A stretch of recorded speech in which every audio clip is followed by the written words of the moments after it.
Part 2. My uncle threw the motorcycle that took me 2 years to buy into a river as a prank, and now that I did the same with his car, he wants me arrested. It had several missing parts, the entire panel was gone, and the inside of the bike was completely wrecked. We all started arguing with him, but he said it was just a prank and that we should take it to the repair shop. When asked if he would pay for the repairs, he got serious and said of course not, that it was just a joke and we were taking it too seriously. Besides, the bike probably wasn't reparable and we just wanted to exploit him.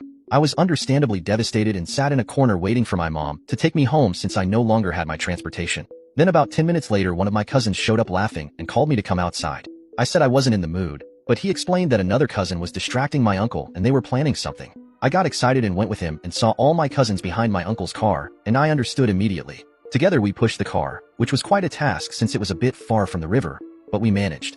When we got it there, we put his car in the river too. The car was heavy, and we only managed to get half of it in intending just to scare my uncle. But the current took it completely, and like my motorcycle, it hit the barrier. When my uncle saw this, instead of laughing like we expected, he got furious. He said it was absurd, that we were criminals, and that he would report us and have us arrested. I told him it was the same thing he did to me, so if I went to jail, he would too.